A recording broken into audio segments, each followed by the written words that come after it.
ассалому алайкум шунавандаҳои гиромӣ.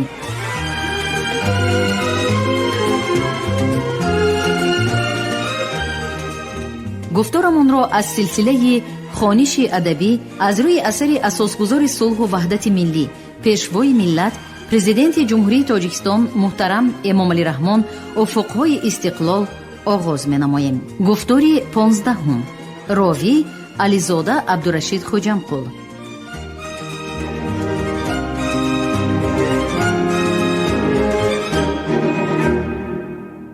боби 4. ваҳдати миллӣ ва суботи иҷтимоӣ дар меҳвари сиёсати дохилии давлат. 1. фарҳанги миллӣ асоси давлатсозӣ.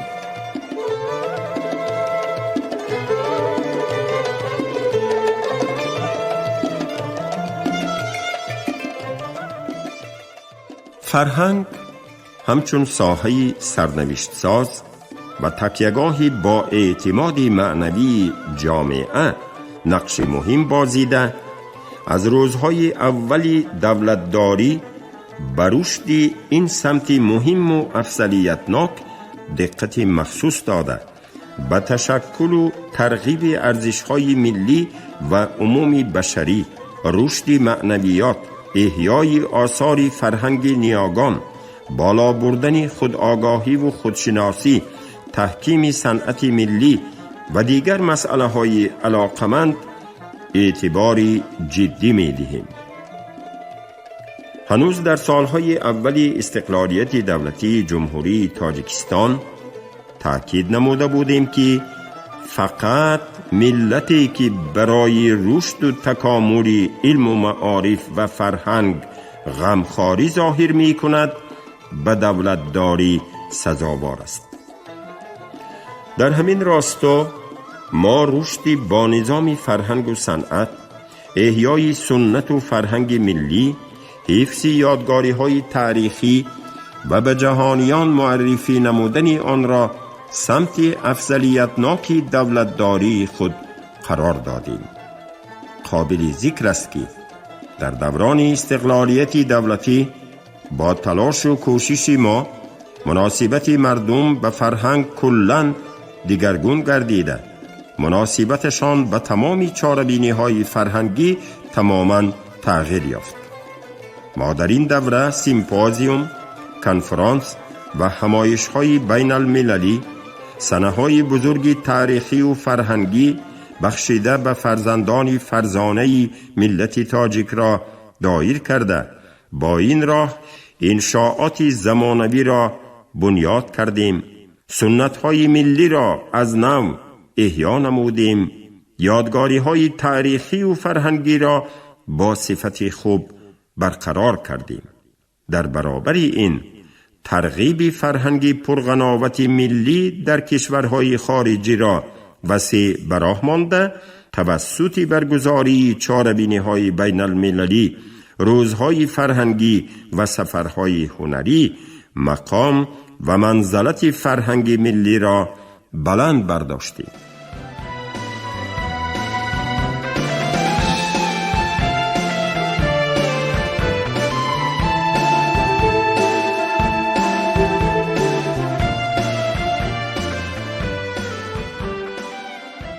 ابتدای سالهای 90 عصر گذشته برای ساحه فرهنگ و هنر دوره بسیار دشوار بود. در شرایط تیز و تند سیاسی، وضع ناگوار اجتماعی، کارمندان ساحه توانستند که ارزش‌های فرهنگی را حفظ نمایند و در این زمینه تمام نیروی فرهنگی را به تحکیم صلح و وحدت، حفظ مالکیت مؤسسه‌های تابع، ترغیب دوستی و بنیادکاری و پر کردن فضای فرهنگی کشور روانه نموده به هدف و مقصدشان نائل گردند. در این مرحله حساس ادبیات و صنعت و هنر و فرهنگی کشور زیر توجه خاص حکومت جمهوری تاجیکستان قرار گرفته، قطع نظر از وضع و حالت سنگین و مرکب جامعه نه تنها رو به رشد و پیشرفت نهاد، بلکه با یک قطار کشورها رابطه های فرهنگی برقرار کرده شده، فرهنگ والای تاجیک به جهانیان معرفی گردید. هنوز سال 1991 اولین آزمون بین المللی هنرمندان بالت به نام ملیکه صابری و در شهر دوشنبه برگزار گردید و من بعد ادامه یافتنی عنعنه نیک اشتراک در فستیوال آزمون‌های تئاتری به رواج و رونق هنری تئاتری یاری سودمند رسانید.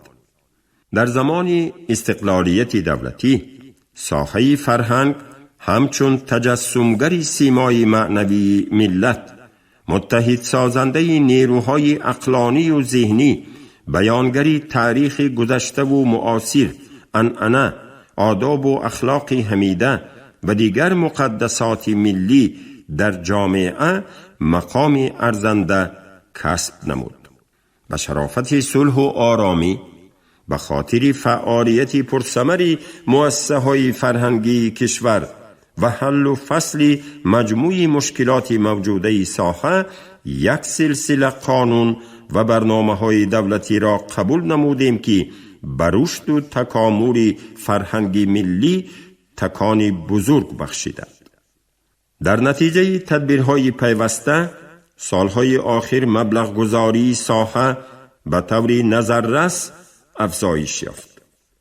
اگر سال 2000 از بودجه دولتی برای ساحه فرهنگ همگی 11 میلیون سامانی جدا شده باشد، پس در سال 2016 با نظر داشت تمام منبع‌های مبلغ گذاری و بودجه تصدیق شده، حجم آن به 825.3 میلیون سامانی رسیده. مزد مهنت کارمندان ساحه فرهنگ 16 مراتب افزایش یافته است.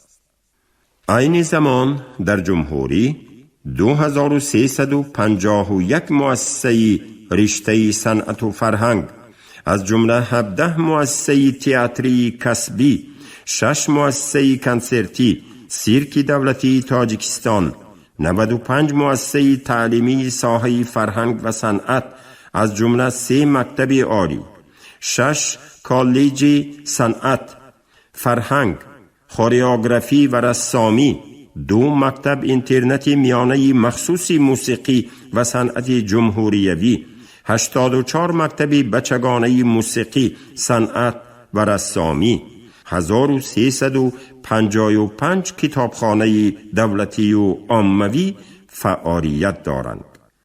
به فهرست یادگاری های تاریخی و فرهنگی 42 آثارخانه، 2020 یادگاری تاریخی و فرهنگی، 1278 یادگاری باستانی، 441 یادگاری تاریخی منومنتالی، 300 یادگاری معماری، 220 شهر و شهرک های قدیمه، 83 کان قدیمه، 70 قلعه، 110 مقبره و مسجد تاریخی، 43 کتیبه و 15 تصویر روی سنگی، 654 مکان و تل و تپه های تحقیق نگردیده داخل شدند.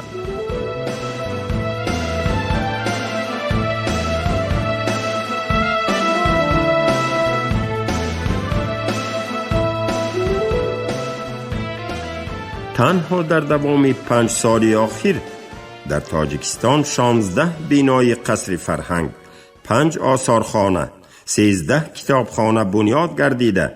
از حساب سرچشمه های گوناگون بینای 305 کتابخانه و 101 قصر فرهنگ تعمیر گردیدند. در دایره چاربینی های سطح بلند، تجلیل 2500 سالگی استروشن سال 2002، سال تمدن آریایی سال 2006، 2700 سالگی کولاب سال 2006، سال بزرگداشتی امام اعظم سال 2009، 100 سالگی اکادمیک باباجان غفوروف، 110 سالگی شاعر و حافظ مردمی سید علی ولیزاده، 130 سالگی شاعر حاجی حسین ختلانی.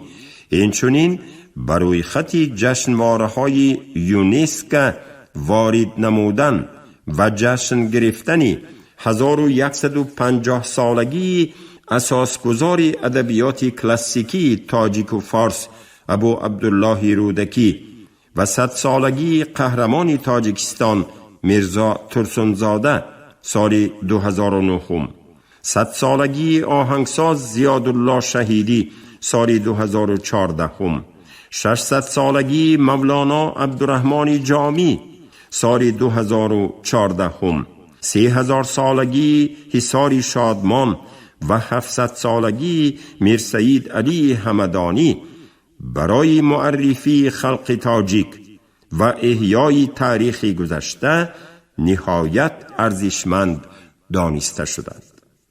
این چاره‌بینی‌های فرهنگی اهمیت تربیوی داشته در تشکر خودآگاهی از برکردن تاریخ ملت و افتخار وطنداری نقش بزرگ بازیدند. سیاست فرهنگی دولت صاحب استقلال تاجیکستان به تحکیم رکنهای معنوی دولتداری، پیشرفت تفکر سازنده و بنیادکارانه مردم، بالاروی افتخار ملی و احساس وطنداری همه ساکنان جمهوری، پایندگی صلح و ثبات و همدیگر فهمی تمام طبقه های اجتماعی اهالی و در مجموع برای تحکیم هویت ملی نگرانیده شده است. تمام تدبیرهایی که از این روند برمی آیند به تأمین استقلالیت فرهنگی مملکت مساعدت می نمایند.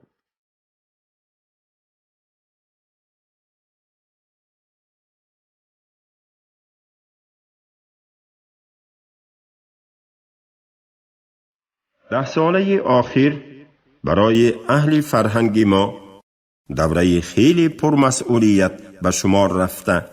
در این دوره مرحله رشد صفتا نوی فرهنگ آغاز گردید. ما بهر تنظیم فعالیت و رشد ثمره بخش ساحه راه‌های دورنمای رشد فرهنگ و صنعت کسبی را معین کرده یک قطار برنامه‌های دولتی را قبول نمودیم. هر کدام آن جهت تأمین رشد استوار مؤسسه‌های ساحه فرهنگ در مرحله نوی پیشرفتی حیاتی اجتماعی و اقتصادی و فرهنگی تاجیکستان مساعدت کرده به طلبات زمان معاصر مطابق گردانیدن انفراساختار ساحه فرهنگ و هنر، بنیاد زمینه مادی و تکنیکی زمانوی مؤسسه‌های فرهنگ، فراهم آوردن شرایط مساعد برای وارد شدن مؤسسه‌های تعلیمی ساحه فرهنگی به نظام یگانه تحصیلات طبق استانداردهای بین المللی، تأمین شرایط بهر رواج و رونق کارهای علمی و تحقیقاتی در ساحه فرهنگ و صنعت به واسطه کمک می نمایند. قید کردن به مورد است که معرفی فرهنگ ملی در عرصه جهانی یکی از سمت‌های مهم سیاست دولتی به شمار می رود. در این جاده از 5 تا 11 اکتبر سال 2005 روزهای فرهنگ تاجیکستان در فدراسیون روسیه و روز تاجیکستان در یونسکو پاریژ با موفقیت برگزار گردیدند. در بنای یونسکو مصوره های رسامان مانی قلم تاجیک و صورت و عکس های خاصی را که بیانگر حیات فرهنگی و اجتماعی و سیاسی مملکتمان به شمار می روند، نمایندگان بسیار خلقهای جهان با دلگرمی و شوق و رغبتی بی پایان تماشا نمودند. ما به موسیقی ملی احترام گذاشته، موسیقی کلاسیکی 6 مقام و موسیقی مردمی فلک را همچون شاهکاری میراث خطی و شفاهی غیر مادی به عالمیان معرفی کرده. روز 12 می را روز 6 مقام و روز 10 اکتبر را روزی فلک اعلان نمودیم که همه ساله این جشنها در سطح بلند در سرتاسر کشور دایر می گردند.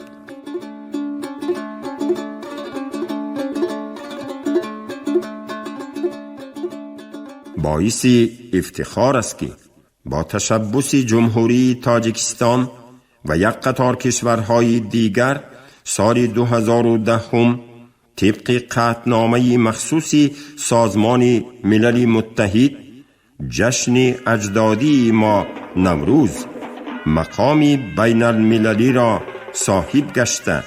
ماه مارس سال 2015 جمهوری تاجیکستان در برابر 11 کشوری حوزه نوروز در تهیه سندهای نهایی جهت داخل نمودن جشنواره نوروز به فهرست فرهنگی غیر مادی یونسکو شرکت نمود.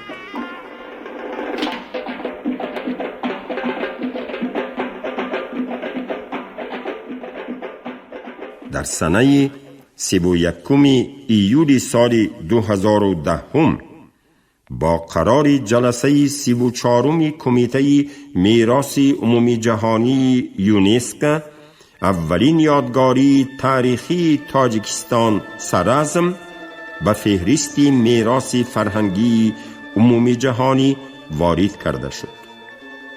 در اجلاسیه 37 ریاست میراث عمومی جهانی یونسکو که 16 26 ایون سال 2013 در شهر پنومپن کامبوج برگزار گردید، پیشنهاد کشوری ما باغ ملی تاجیکستان به فهرست میراث فرهنگی عمومی جهانی داخل شد.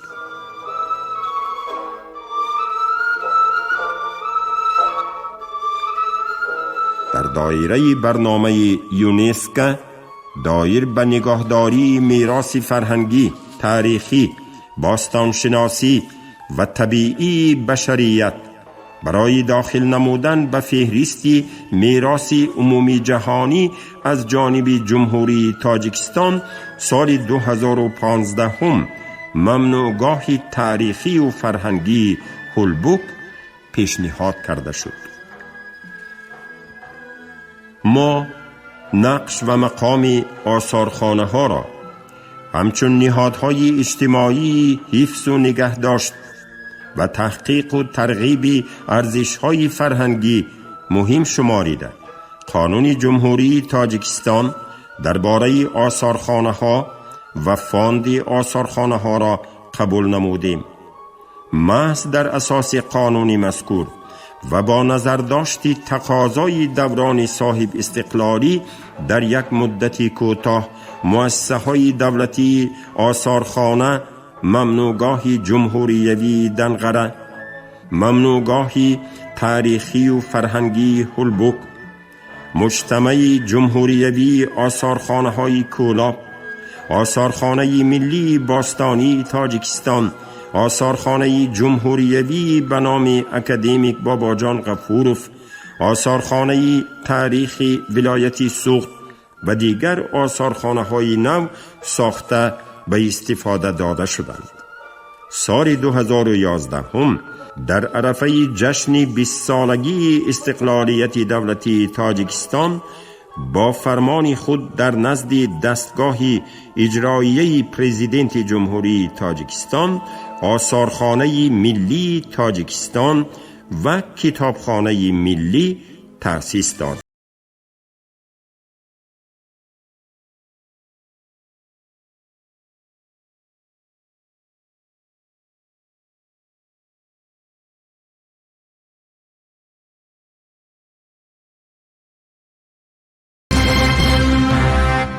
در جمهوری تاجیکستان که دارای بیش از 2020 یادگاری تاریخی و فرهنگی می باشد، طی سالهای استقلالیت دولتی 36 یادگاری نادر از قبیل مقبره، آثارخانه، مسجد، قلعه، مدرسه، مناره در شهر و ناحیه ها و ولایت ها ترمیم و برقرار کرده شدند.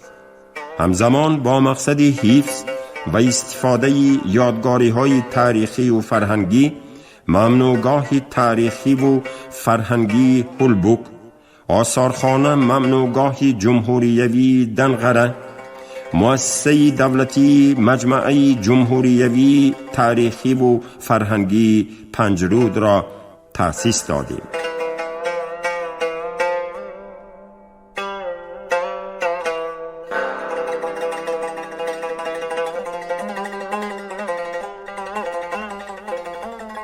ما برای ترمیم و تعمیر بناهای تئاتر و مؤسسه های کنسرتی مبلغ‌های زیاد جدا نموده تا امروز بناهای تئاتر اکادمی دراموی به نام ابوالقاسم لاهوتی، تئاتر موسیقی و مسحکوی به نام کمال خوجندی، تئاتر موسیقی و مسحکوی به نام سید علی ولی زاده، تئاتر دولتی جوانان به نام محمود جان واحدوف را پرره تعمیر کردیم.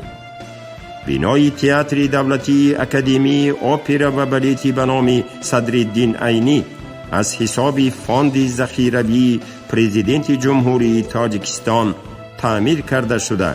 آن با نقش و نگار ملی یکی از مرکزهای بزرگی فرهنگی کشور به حساب می رود.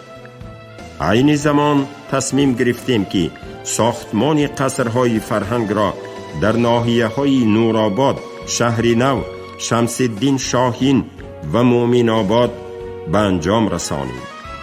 در 10 ساله آخر 16 بنای قصر فرهنگ در ولایت و شهر و ناحیه ها ساخته مورد استفاده قرار گرفتند. بخشیده به جشن 3000 سالگی حصار، ساختمان بنای نوی قصر فرهنگ برای 700 جای نشست، کتابخانه مرکزی عبارت از 3 آشیانه، آثارخانه تاریخی و کشورشناسی عبارت از 4 آشیانه، باغ فرهنگ و فراغتی و چایخانه ملی در مساحت 20 هکتار ساخته به استفاده داده شد. در ناحیه اشتی ولایت سوخت بناهای کاخ فرهنگ و تئاتر دراموی و موسیقی به نام محمود جان واحدوف بنیاد شده. مجسمه اسماعیل سامانی در ناحیه مسجد قامت راست کرد.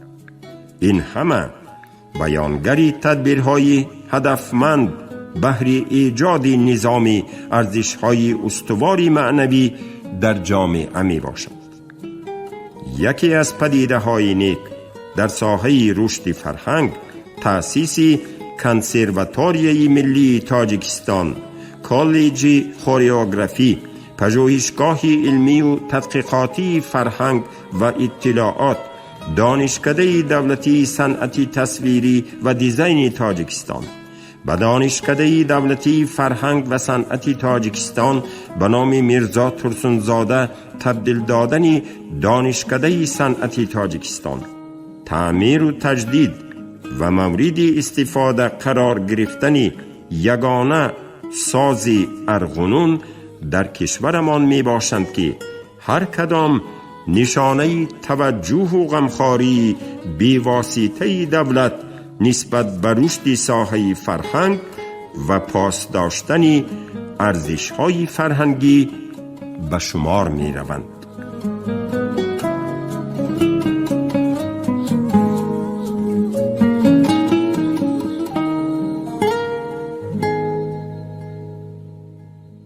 طی سالهای استقلالیت دولتی ما به رشد واسطه‌های اخبار عامه و طبع و نشر چون دیگر ساحه‌های علم و فرهنگی کشور توجه خاص ظاهر نمودیم.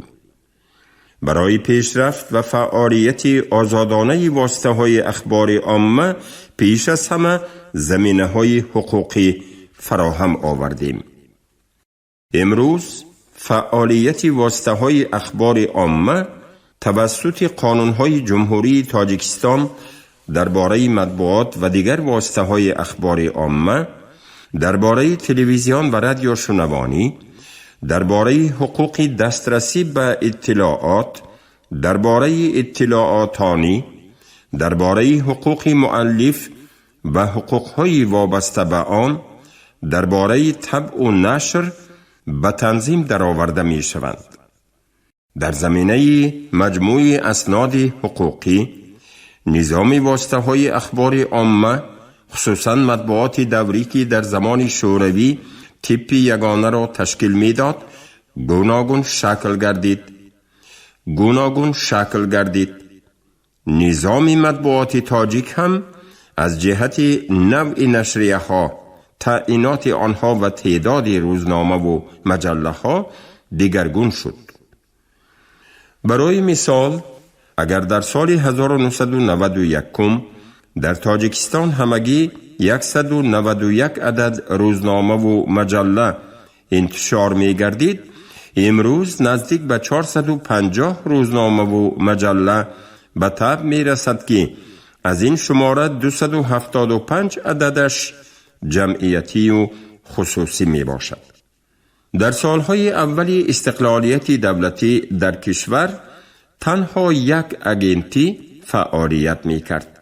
امروز تعداد آنها به 11 عدد رسیده است که 10 تای آن غیر دولتی می باشند. پیشرفت و دستاوردها در واسطه‌های اخبار الکترونی از این بیشتر به نظر می رسند. مثلا در زمان شوروی در جمهوری تاجیکستان تنها یک شبکه رادیو و یک شبکه تلویزیون موجود بود که با وقتی محدود به افیر می برآمدند. حالا در کشوری صاحب استقلالی ما 46 شبکه رادیو تلویزیونی عمل می کند که از این مقدار 28 شبکه آن خصوصی است. همچنین وقتی افیر برای شبکه های تلویزیون 12-18 ساعت و برای شبکه های رادیو شبانه روزی شده است. احیای سنت های مردمی و تجلیل همه ساله عیدها، روزی کتاب، روزی زبان، روزی پرچم و امثال اینها به حکم عنعنه نیک در آمده است. در 25 سال استقلالیت دولتی ساحه فرهنگی کشور به دستاوردهای بزرگ و نظررس نائل گردید. کارمندان این ساحه را ضرور است که پیوسته کوشش نمایند و به فرهنگ قدیمه و رنگین ملیمان تکیه نموده در پیشبرد فرهنگ جامعه نوین تاجیکستان و باز هم بلندتر برداشتن سطح معنوی و فرهنگی مردم تاجیک سهمگزار باشند. زیرا تنها دانستن تاریخ و تمدن ملت خود، برخوردار بودن از سنت و عنعنه، رسم و آیین فرهنگی مردم خیش، آموزش و درک میراث غنی گذشتگان علم و ادب ملتمان ما را از هر گونه تهدید و خوف و خطر جهانی شوی و رویه و تمایل‌های بیگانه و افراطگرا ایمن داشته به قله مراد رهنمون می سازد.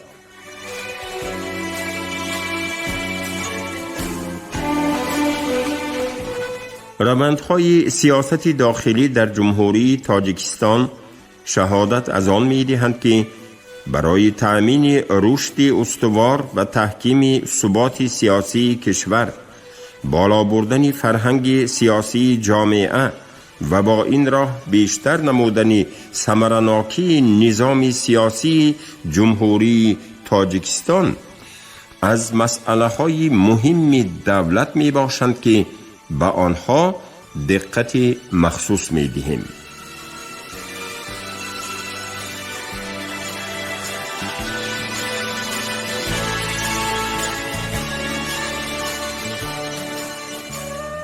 شما گفتاری 15 رو از روی اثر افقهای استقلال پیشوای ملت محترم امام علی رحمان شنیدید. راوی علیزاده عبدالرشید خوجمقل، کارگردان شیرعلی نغزلی، صدابردار کریم طالبوف. پایان گفتار از سلسله خوانش ادبی.